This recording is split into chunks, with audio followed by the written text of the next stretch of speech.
Hello everyone, my name is Achal Jain and I have secured All India Rank 8th in the Indian Statistical Services Examination which is conducted by UPSC.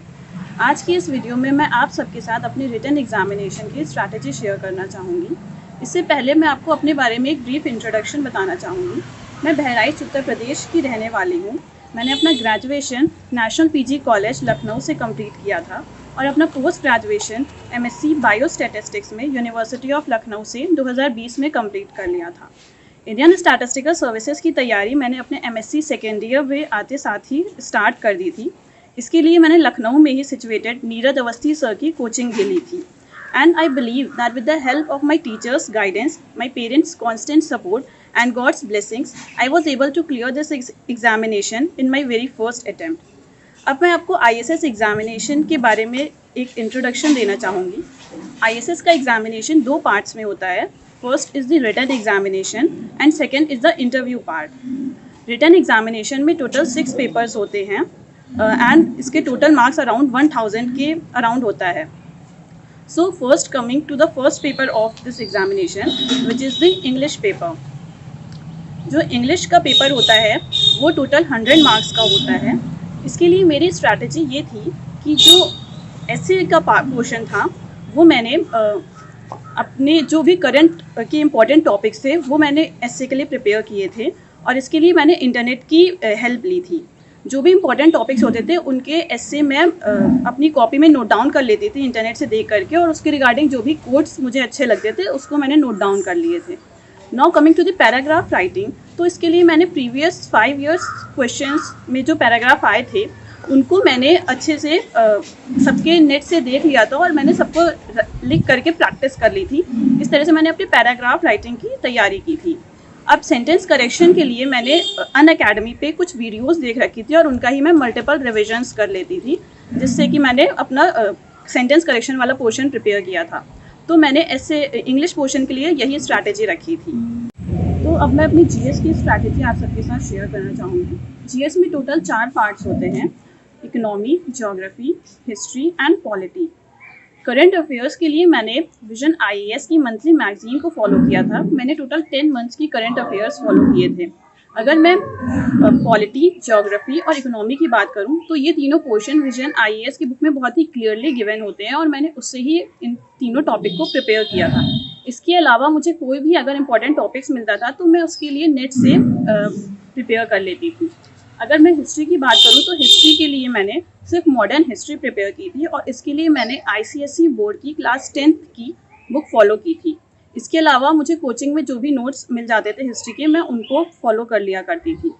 GS के लिए मेरी ये strategy थी कि मैं इसमें जितने भी टेस्ट होते थे, क्योंकि मैंने कोचिंग ले रखी थी तो वहाँ पे पीरियडिकली टेस्ट हुआ करते, तो मैं उन सारे टेस्ट को देती थी और उसके बेसिस पे मैं अपनी परफॉर्मेंस को एनालाइज करती थी कि मैं किस तरह से परफॉर्म कर पा रही हूँ जीएस के पेपर में। सो जीएस के लिए मेरी यही स्ट्रैटेजी थी। पेपर 1 ऑफ आईएसएस, पेपर 1 में टोटल 3 पोर्शंस होते हैं। पहला probability and statistical method, second is numerical analysis and the third is computers. Probability and statistical methods के लिए मैंने fundamental of mathematical statistics by S C Gupta V K Kapoor की book follow की थी। इसमें मैंने सारे सॉल्व्ड एग्जाम्पल्स तो लगाई थी, साथ में मैंने बैक एक्सरसाइजेस भी जितनी मुझसे हो पाती थी मैं वो लगा लेती थी। Second coming to the numerical analysis paper, तो इसके लिए मैंने न्यूमेरिकल एनालिसिस की बुक फॉलो की थी बाय मलिक एंड गुप्ता और उसमें मैं जितने भी एग्जाम्पल्स सॉल्व्ड एग्जाम्पल्स थे उनको मैंने कई बार सॉल्व कर लिया था। न्यूमेरिकल एनालिसिस एक ऐसा पोर्शन है जिसमें हमें मल्टीपल प्रैक्टिस चाहिए होती है, तो अगर हम उसको अच्छे से प्रैक्टिस कर ले तो उसमें हमारा स्कोर काफ़ी अच्छा हो सकता है। और मेरी स्ट्रैटेजी भी यही थी कि मैं न्यूमेरिकल एनालिसिस और कंप्यूटर्स में अच्छा स्कोर करूं, क्योंकि प्रोबेबिलिटी और स्टैटिस्टिकल मेथड्स का पोर्शन ऐसा है जिसमें आंसर क्वेश्चंस जो होते हैं वो कई बारी डिफरेंट आ जाते हैं जिसको हम नहीं सॉल्व कर पाते एग्जाम्पल्स में। तो मैंने न्यूमेरिकल एनालिसिस पे काफ़ी ज़्यादा फोकस किया था। और अब कंप्यूटर्स की बात करें तो कंप्यूटर्स के लिए मैंने ग्रेजुएशन में हमारी पीके सन्हा की बुक चलती थी, मैंने उसी बुक से पढ़ाई की थी। इसके अलावा मैंने ल्यूसेंट की बुक भी फॉलो की थी जिससे मैंने कंप्यूटर्स के लिए प्रिपेयर किया था। और अगर मैं पेपर 1 की ओवरऑल स्ट्रैटेजी की बात करूं तो मैं इसमें 2016 से जितने भी पेपर्स थे उनको मैं टाइमर लगा के सॉल्व करती थी और मेरा ये फोकस रहता था कि मैं टोटल में से एटलीस्ट 50% मार्क्स स्कोर कर सकूं और अगर मेरा स्कोर 50 to 60% रहता था तो I was happy with that, क्योंकि ओवरऑल स्कोर जो हमें चाहिए होता है IAS के एग्ज़ाम में वो अराउंड 50% ही चाहिए होता है सिलेक्शन के लिए। So this was my strategy for paper 1। Now coming to paper 2। तो पेपर 2 में हमारे जो क्वेश्चंस होते हैं वो पहला होता है statistical inference and linear models and second is the official statistics. तो स्टैटिस्टिकल इन्फ्रेंस की अगर मैं बताऊं तो स्टैटिस्टिकल इन्फ्रेंस के लिए मैंने fundamental of applied statistics by SC Gupta and VK Kapoor follow की थी। इसके अलावा जो भी मुझे कोचिंग में नोट्स मिलते थे मैं उनसे पढ़ लेती थी। और लीनियर मॉडल्स के लिए मैंने कोई बुक नहीं फॉलो की थी, उसमें मैंने सिर्फ अपने ग्रेजुएशन के नोट्स ही फॉलो किए थे, ग्रेजुएशन और पोस्ट ग्रेजुएशन के नोट्स फॉलो किए थे। और now coming to the official statistics portion. तो ऑफिशियल स्टैटिस्टिक्स के लिए मैंने सबसे पहले प्रीवियस ईयर क्वेश्चंस को देखा था कि उनमें किस तरह के क्वेश्चंस पूछे जा रहे हैं, और उन क्वेश्चंस को अच्छे से एनालाइज करने के बाद मैंने मॉस्पी की वेबसाइट से पढ़ना शुरू कर दिया था। मैंने उसमें मॉस्पी की वेबसाइट से पढ़ा था और उसमें जो भी उनके पब्लिकेशंस होते हैं, जैसे कि NSSO की जो सर्वेज होते हैं उनका PDF आप डाउनलोड कर सकते हैं। उसमें आपको कई सारी चीज़ें मिल जाएंगी, like objective of the survey, then sampling strategy used, survey period. तो इन सब चीज़ों के बारे में आप उन पब्लिकेशन के थ्रू पढ़ सकते हैं। तो पेपर 2 में मेरा यही स्ट्रैटेजी था और मैं पेपर 2 को भी टाइमर लगा के सॉल्व करती थी, और मेरी यही स्ट्रैटेजी थी कि मैं अराउंड 50% पेपर सॉल्व कर लूँ within given time period. Now coming to paper 3 of the ISS examination. ये पेपर मुझे सबसे ज़्यादा टफेस्ट पेपर लगता था। इसमें टोटल 3 पोर्शंस होते हैं। First is sampling, second is the time series and the third one is the econometrics paper. अगर सैम्पलिंग की बात करें तो मैंने सैम्पलिंग अपने ग्रेजुएशन और पोस्ट ग्रेजुएशन के नोट से ही प्रिपेयर किया था। इसके अलावा जो अप्लाइड स्टैटिस्टिक्स की बुक होती है उसमें जितना सैम्पलिंग का पोर्शन दिया था उससे मैंने प्रिपेयर कर लिया था। टाइम सीरीज़ भी मैंने SC Gupta and VK Kapoor की अप्लाइड स्टैटिस्टिक्स वाली बुक से प्रिपेयर किया था। इकोनोमेट्रिक्स ऐसा पोर्शन था जिसको मैं लेके प्रिपेयर नहीं थी, तो इसके लिए मैंने काफ़ी सेलेक्टिव स्टडी कर रखी थी।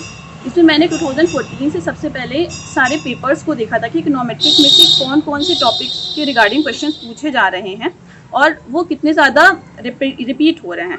और उसके बाद ही मैंने दामोदर एंड गुजराती की बुक से जो मुझे इंपॉर्टेंट क्वेश्चंस लगते थे वो मैंने प्रिपेयर करे थे। इसके लिए मैं प्रॉपर टाइमर लगा के इस पेपर को भी मैं सॉल्व करती थी।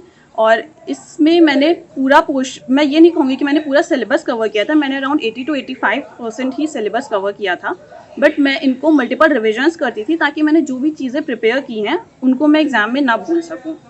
सो this was my paper 3 strategy. Now coming to the paper 4। Paper 4 में टोटल 7 क्वेश्चंस होते हैं, जिसमें से हमें सिर्फ 2 ही सेक्शंस को सेलेक्ट करना होता है। जो 2 सेक्शंस मैंने सेलेक्ट किए थे वो थे, first is demography and vital statistics and second was the statistical quality control. Demography and vital statistics के लिए मैंने SC Gupta and VK Kapoor की फंडामेंटल ऑफ अप्लाइड स्टैटिस्टिक्स वाली बुक से पढ़ा था, और उसके अलावा जो भी पोर्शन बचा रह गया था वो मैंने ML झिंगल की बुक आती है उससे पढ़ा था। जैसे कि माइग्रेशन के टॉपिक्स हो गए वो मैंने ML झिंगल वाली बुक से कवर किए थे। Now coming to the SQC paper, तो इसके लिए भी मैंने फंडामेंटल ऑफ अप्लाइड स्टैटिस्टिक्स वाली बुक से ही मैक्सिमम टॉपिक्स को कवर किया था। अगर मैं आपको टाइमिंग्स बताऊं कि मैं कितने आवर्स पढ़ाई किया करती थी, क्योंकि मेरी पूरी प्रिपरेशन MSc के साथ ही थी, तो कुछ दिन मैं 3 to 4 आवर्स पढ़ाई करती थी, बाकी जिस दिन हॉलीडे हो जाता उस दिन मैं 7 to 8 आवर्स भी पढ़ लेती थी। मेरा ये था कि मैं अपने टाइम का मैक्सिमम यूटिलाइजेशन कर सकूँ। अब अगर मैं एग्जामिनेशन डे की बात करूं तो इसका एग्ज़ाम जो होता है वो टोटल 3 डेज़ होता है और हर दिन 2 पेपर्स होते हैं। तो इसमें जो चीज़ मैं कुछ रिकमेंड करना चाहूँगी वो ये है कि फर्स्ट आप एग्ज़ाम के दिन अपनी प्रॉपर स्लीप ले करके जाएं, क्योंकि अगर आप प्रॉपर स्लीप नहीं लेंगे तो आप एग्ज़ाम में बैठ करके आंसर्स रिकॉल नहीं कर पाएंगे। And second thing which I would like to share with everyone is कि आप अपने पेपर्स को डिस्कस मत करिए किसी से जब तक कि आपका पूरा एग्जामिनेशन नहीं हो जाता है, क्योंकि अगर आप उन्हें डिस्कस करेंगे then there are very high chances कि आप अपने नेक्स्ट पेपर में कुछ गड़बड़ कर जाएं, क्योंकि ये चीज़ें आपके नेक्स्ट पेपर को अफेक्ट कर देती हैं। So that is all which I would like to share with you, and now I would like to end my session. Thank you Delhi Knowledge Track for providing me this platform. Thank you.